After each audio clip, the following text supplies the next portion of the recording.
प्रभु प्रिय संतानों से विशेष अनुरोध है कि इजी वे मुरली दर्शन चैनल को सब्सक्राइब अवश्य करें, रोज नोटिफिकेशन मिलते रहें, उसके लिए ऑल पर टच अवश्य करें।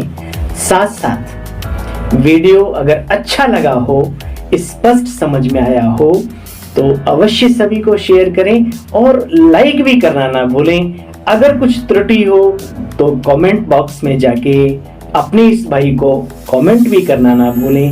इन्हीं शब्दों के साथ आप सभी खुश रहें, खुशहाल रहें, खुशियां बांटें। तो आइए चलते हैं, सुनते हैं बाबा की मुरली का सार। आपने कई बार देखा होगा, जिस कार्य को मनुष्य बड़ी मुद्दतों से लगा रहता है, कर ही नहीं पाता, ईश्वरीय व्यवस्था कुछ ऐसी है कि कुछ मिनट और कुछ घंटों में ही वो काम हो जाता है और बहुत अच्छा हो जाता है। आप कहेंगे ऐसे कौन से कार्य हैं? मैं आपको ताजा मिसाल देता हूं, यमुना की सफाई। बहुत कुछ प्रयास करते हैं नदियों की सफाई और उन प्रयासों को सिरोधार्य है, कम से कम कोई संकल्प करता तो है इस कार्य के लिए। लेकिन आपने देखा होगा, अचानक झमाझम बारिश हुई और एकदम कचड़ा वचड़ा सब साफ, गंगा यमुना सब का एकदम। जो बहुत बड़े बड़े शहर हैं, महानगर हैं, जो पॉल्यूशन से ग्रसित हैं, प्रदूषण से, आप देखेंगे बस पूछो मत। और जैसे ही रिमझिम बारिश हुई, सारा साफ आसमान में खिले तारे दिखते हैं, सब कुछ। ऐसे ही आज बाबा ने एक बड़ी सुंदर बात कही। मुरली है 7 मार्च 2024 की। मीठे बच्चे, बाप का कर्तव्य है कांटों के जंगल को खलास कर फूलों का बगीचा बनाना। इससे ही नंबर 1 फैमिली प्लानिंग हो जाती है। समझ में आया? प्रश्न, फैमिली प्लानिंग का फर्स्ट क्लास शास्त्र कौन सा है और कैसे? बाबा कहते बच्चे, फैमिली प्लानिंग का फर्स्ट क्लास शास्त्र है गीता, क्योंकि गीता द्वारा ही भगवान ने अनेक अधर्मों का विनाश, एक सत्य धर्म की स्थापना की। गीता में ही लिखा हुआ है, हे अर्जुन, काम महाशत्रु है, आत्मा के महावैरी है, कामेशु क्रोधेशु।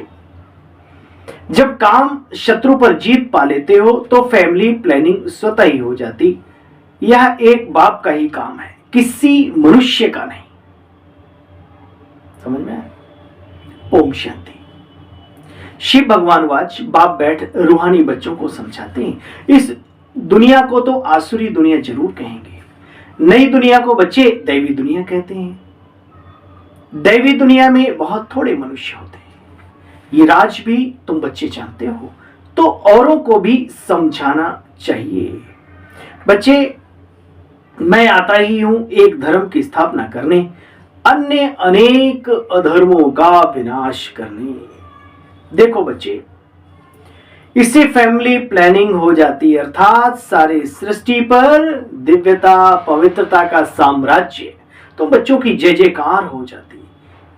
एक आदि सनातन देवी देवता धर्म की स्थापना हो जाती। अब तो बहुत मनुष्य होने के कारण कितना किचड़ा हो पड़ा है। बच्चे, सतयुगी दुनिया में पशु पंछी आदि देखने से ही दिल खुश हो जाए, ऐसे हैं वहां के पशु पक्षी भी। आज भी आजकल कलयुग में के भी नजारों में आप देखो, प्राकृतिक कुछ ऐसी जगह हैं, वहां के पक्षी कैसे बोलते हैं, क्या उनकी क्वालिटी गजब की, मन खुश हो जाता है। बाबा कहते हैं पूरी दुनिया सतयुग में सतो प्रधानता भी होगी। अभी तो पशु पक्षी भी विकारी है ना, वहां सब निर्विकारी होंगे, ये और ध्यान रखो, क्योंकि पहली रचना वो दिव्यता से ही होगी। सो बच्चे, तुम जानते हो, बाप कहते जिस काम विकार को तुम अपना मित्र समझते आई हो, बाप कहते बच्चे वो तुम्हारा बड़ा भारी दुश्मन है। मनुष्य का दुश्मन नहीं। ये जो मनुष्य के अंदर जो विकार हैं, वो खुद उसकी भरी इमारत को ढा देने में काफी है। उसके अपने संस्कार विकारी, आदतें, कामी, क्रोधी, लोभी, अहंकारी, मोह, है ना, बहुत ज्यादा किसी भी चीज से, ये सब चीजें उसे बर्बाद करने पे तुले। तो असली दुश्मन ये है, इनको पहचानो, इनके बारे में जानो और इनसे दूर हो जाओ, दफा कर दो इनको अपनी जिंदगी से। देखो बच्चे, बाबा कहते बड़े भारी दुश्मन हैं, बहुत हैं जो उनके मित्र बन जाते हैं। बाप ऑर्डिनेंस निकालते, बच्चे इन पर विजय पाप प्राप्त करो, तुम समझाओ। बाप कहते काम महाशत्रु है, विचारों को पता ही नहीं कि फैमिली प्लानिंग कैसे हो। बच्चे, बाप तो एक साथ ही फैमिली प्लानिंग कर देते हैं, कचड़ा साफ, नई दुनिया आ जाती है। बाबा ने कहा बच्चे, श्री लक्ष्मी नारायण का चित्र हमेशा आगे रखो, ठीक है ना। कहीं पर भी कार्यक्रम करते हो, प्रोग्राम करते हो, तो राधे कृष्ण, श्री लक्ष्मी नारायण को फ्रंट में रखो, क्योंकि हमारा लक्ष्य भी है और प्रथम दुनिया के महाराज, महाराज कुमारी, महाराजन, विश्व महारानी, है ना। प्रभात फेरी आदि में भी हो सके ट्रांसलाइट का चित्र लगाओ, जो एकदम क्लियर कोई भी देख सके। बोलो ये फैमिली प्लानिंग हम कर रहे हैं यहाँ पर, यथा राजा रानी तथा प्रजा सब पावन बन जाते हैं। वहां है ही देवी देवता वंश, शूद्रता तो होती ही नहीं है। तो बड़ी फर्स्ट क्लास प्लानिंग बच्चे, बाकी सब खलास। एक सत्य धर्म की, सनातन धर्म की स्थापना हो जाती है। तो आओ आकर के ईश्वरीय प्लानिंग को समझो। तुम्हारी बात सुनकर जो तुम्हारे कुल के होंगे वो तुम्हारे ऊपर कुर्बान जाएंगे। बाबा कहते यह मिनिस्टर आदि निर्विकारी प्लानिंग बनाते रहते हैं। बाप जो ऊंचते ऊंच भगवान है, वह आते ही इसी प्लानिंग के लिए सारी दुनिया से अपवित्रता हटाकर प्योरिटी को स्थापित कर देना बाबा का काम। बात बच्चे बेहद की है, बाप के हाथ में है। ये बेहद की बात बेहद के बाप के हाथ में। तो बच्चे समझाना चाहिए, हे मेरे प्रिय भाइयों और बहनों, ईश्वरीय संतानों, इस सृष्टि चक्र के आदि मध्य को तुम नहीं जानते, भगवान आकर के बतलाते हैं। तो आकर के समझो, सतयुग आदि में कितने मनुष्य होते, फिर कितने होते। इस सृष्टि चक्र के आदि मध्य अंत को आओ आकर के समझो। देखो बच्चे, सदगति दाता एक बाप है। सदगति अर्थात मनुष्य, अर्थात सतयुगी मनुष्य। पहले पहले यह देवी देवता थोड़े होते हैं, फर्स्ट क्लास होता है सब कुछ। थोड़े लोग आज भी पूरी दुनिया में अगर 9 लाख से शुरुआत कर दी जाए, बाकी सबको कहीं भेज दिया जाए, और तो आप सोच लो आज भी कितना सोना चांदी हीरे जवाहरात क्या क्या नहीं होगा, विचार करो। बाप कहते यानी भगवान कहते बच्चे, काम महाशत्रु है। आजकल तो इस काम के पिछाड़ी अपने प्राण त्याग देते हैं। अरे प्राण त्यागने वालों, कुछ तो अपने को संभालो। अपने जीवन के बारे में क्यों आए हैं हम इस दुनिया में, इस गंदगी में जाने के लिए? छी। बाबा कहते हैं इसके पीछे, इस विकार के पीछे अपने प्राण त्याग देते हैं। देखो बच्चे, कोई की किसी के साथ दिल लग जाती है, माता पिता शादी नहीं करते,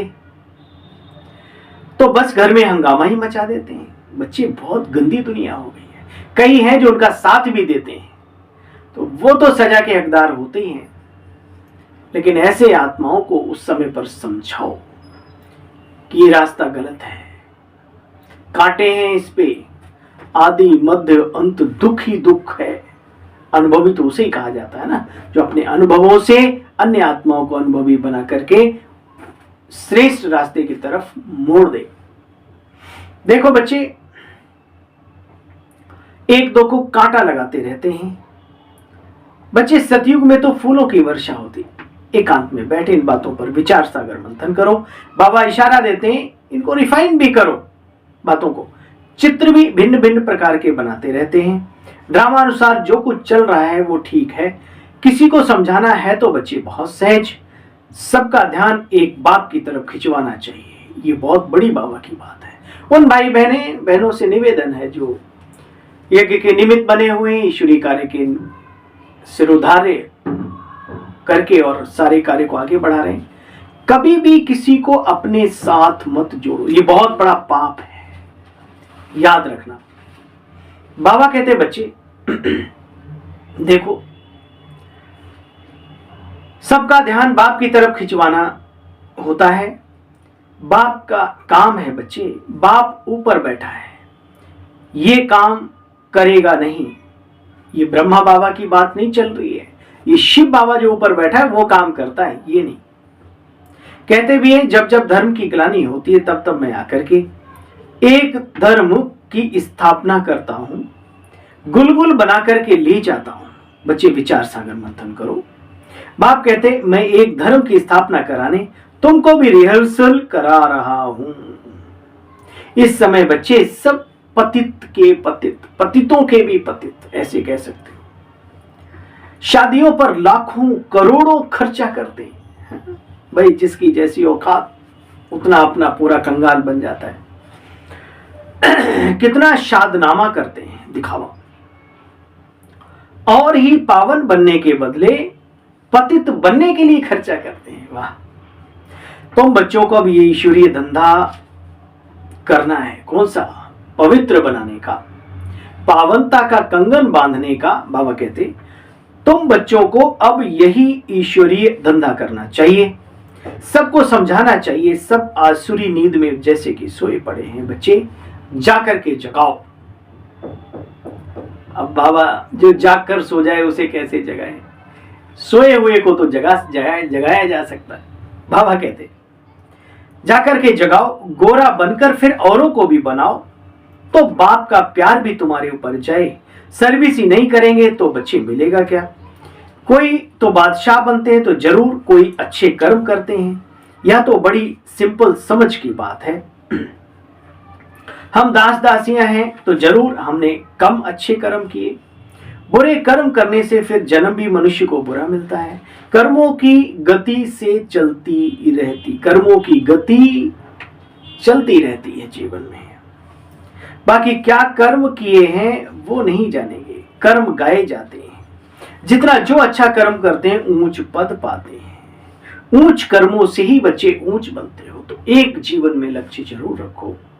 सूखी रोटी खा लो, थोड़ा एक कपड़ा पहन के गुजारा कर लो, लेकिन कर्मों के ऊपर जरूर ध्यान दो, क्योंकि सब कुछ एक तरफ और कर्मों का तराजू एक तरफ।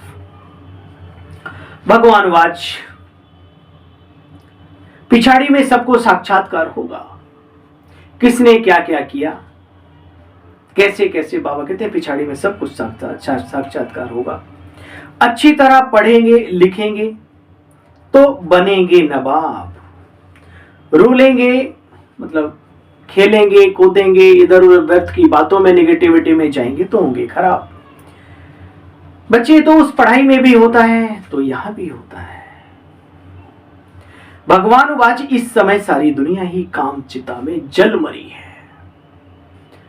इस बात को स्पष्ट करने की आवश्यकता रही नहीं। स्पष्ट आंखों से दिख रहा हो उसे स्पष्ट करने की जरूरत नहीं रहती। बाबा कहते बच्चे कहते हैं बाबा स्त्री को देखने से अवस्था बिगड़ती है, तो दोष स्त्री का है या तुम्हारा खुद का है? स्त्री तो मां भी है, बहन भी है, कितने संबंध होते हैं स्त्री शक्ति में। देवी का रूप भी है, शक्ति स्वरूपा है? तो बाबा कहते बच्चे वहां तो ऐसे अवस्था नहीं बिगड़ेगी। बाप कहते नाम रूप को देखते क्यों? अगर चेहरे पर नजर जाए तो भ्रकुटी में चमकता हुआ सितारा, और शरीर पे भी नजर जाए, अनेक प्रकार के दुनिया में ऐसे देखे गए हैं। कहानियां हैं लेकिन चरित्रवान बनने के लिए अच्छी मिसालें हैं। लक्ष्मण ने सिर्फ और सिर्फ सीता के पैरों को देखा और कभी नजर उठा के नहीं देखा। ऐसी बातें हमारे भारतीय संस्कृति में, सनातन धर्म में आती हैं। बाबा कहते बच्चे तुम भाई भाई को देखो ना, मंजिल तो बहुत बड़ी है, तो प्राप्ति भी बहुत बड़ी है। विश्व का मालिक बनना है ना। कभी भी किसी की बुद्धि में नहीं होगा कि हम विश्व का मालिक लक्ष्मी नारायण बनने वाले हैं। बाप कहते मैं तुमको स्वर्ग का मालिक बनाता, या लक्ष्मी नारायण सर्वगुण संपन्न थे। आजकल जिनका तुम नया ब्लड समझते हो वो क्या क्या करते हैं बात मत पूछो। समझाने में इतना मस्त बनना चाहिए। बाप बच्चों को समझाते हैं बच्चे पवित्र बनो, पवित्र बनो, पवित्र बनो। अंतिम साकार बाबा के माध्यम से भी शिव बाबा ने महावाक्य जो उच्चारण किए, बच्चे निराकारी निर्विकारी, और ये जब दोनों ही सिद्धियां प्राप्त कर लो तो तीसरा शब्द जरूर याद रखो जिसको कहा जाता है निरअहंकारी। अच्छा, मीठे मीठे सिकीलदे बच्चों प्रति, बोली छोटी आज की, मीठे मीठे सिकीलदे बच्चों के प्रति माता पिता बाप दादा का याद प्यार और गुड मॉर्निंग। याद आ रहा है ब्रह्मा बाबा के तन में बाबा खड़े होकर के हिस्ट्री हॉल के दरवाजे से ये महावाक्य उच्चारित करते थे, वो भी हाथ जोड़कर और ऐसे झुक कर ऐसे बच्चों को नमस्ते करते थे। वही सीनी मर्ज करके लाइन सुनो। मीठे मीठे सिकिलदे बच्चों प्रति माता पिता बाप दादा का याद प्यार और गुड मॉर्निंग। रूहानी बाप की रूहानी बच्चों को नमस्ते। बाबा हम सब रूहानी बच्चों की आपको भी नमस्ते नमस्ते। ओम शांति। धारणा का सार ही सुना, उसका भी सार सुनेंगे। अपनी अवस्था एक रस अचल अडोल बनाने के लिए, बनाना चाहते ना, चाहता है अपने अंदर कि हमारी मानसिक अवस्था कभी अप डाउन ना हो, एक रस रहे। अपनी अवस्था सदा एक रस अचल अडोल बनाने के लिए किसी के भी नाम और रूप को नहीं देखना। ये बाबा प्यारा नहीं लगता? भाई भाई को देखो, दृष्टि को पवित्र पावन बनाओ। समझाने में बच्चे रुहाब यानी नशा मस्ती मौलाई धारण करो। दूसरा है बाप का प्यार पाने के लिए भगवान भी हमें प्यार करे, जीवन में उसका प्यार हमें अपरम अपार प्राप्त हो। बाप का प्यार पाने के लिए बाप समान धंधा करना है। जो आसुरी नींद में मंदोदरी की गोद में रावण की थपकियां ले रहे हैं, उन सोए हुए को जगाना है। खुद गोरा बनकर दूसरों को भी बनाना है। शुद्ध गोरा बना, शुद्ध पवित्र। वरदानी बाबा का वरदान हम सब वरदानी मूर्त आत्माओं के लिए अपने सरल स्वभाव और शुभ भाव द्वारा, अपने सरल स्वभाव और शुभ भाव द्वारा भोलानाथ बाप के प्यार का अनुभव करने वाले आकर्षण मूर्त भव। अपने सरल स्वभाव और शुभ भावना द्वारा भोलानाथ बाप के प्यार का अनुभव करने वाले आकर्षण मूर्त भव। इतने भोले, इतने सत्य पथ के अनुगामी कि प्रभु का प्यार भी खींच लो चुंबक बनकर। बाप दादा कहते बच्चे भोलानाथ बाप को सबसे प्रिय भोले बच्चे ही हैं। भोले अर्थात जो सरल स्वभाव, शुभ भाव और स्वच्छता संपन्न मन और कर्म दोनों में सच्चाई सफाई वाले, ऐसे बच्चे आकर्षण मूर्त बन बाप को भी अपने ऊपर आकर्षित कर लेते हैं। वाह, ऐसी आत्माओं को बार बार नमन है। उनकी पुरुषार्थ को, मास्टर भोलेनाथ को। ऐसे मन और कर्म दोनों में सच्चाई और सफाई वाले बच्चे आकर्षण मूर्त बन बाप को भी अपने ऊपर आकर्षित कर लेते हैं। भोलानाथ बाप ऐसे सरल स्वभाव वालों बच्चों के गुणों की माला सिमरण करते, भगवान को भोलापन प्यारा है बच्चे, इसीलिए उसे भोलानाथ कहा गया है। अब बच्चों ने अपने भोलेपन से ही भगवान को मोह लिया, उन्हें अपना बना लिया। स्लोगन है, अपने चेहरे और चलन से, हमें किस चीज से?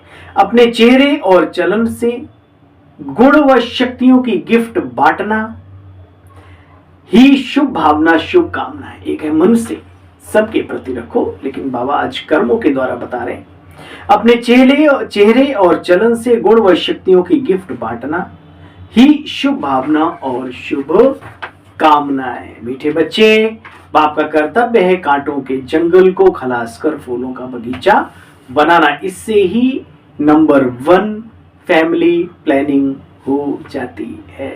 ओम शांति। कल पुनः मिलते हैं बाबा की साकार मुरली का सार लेकर।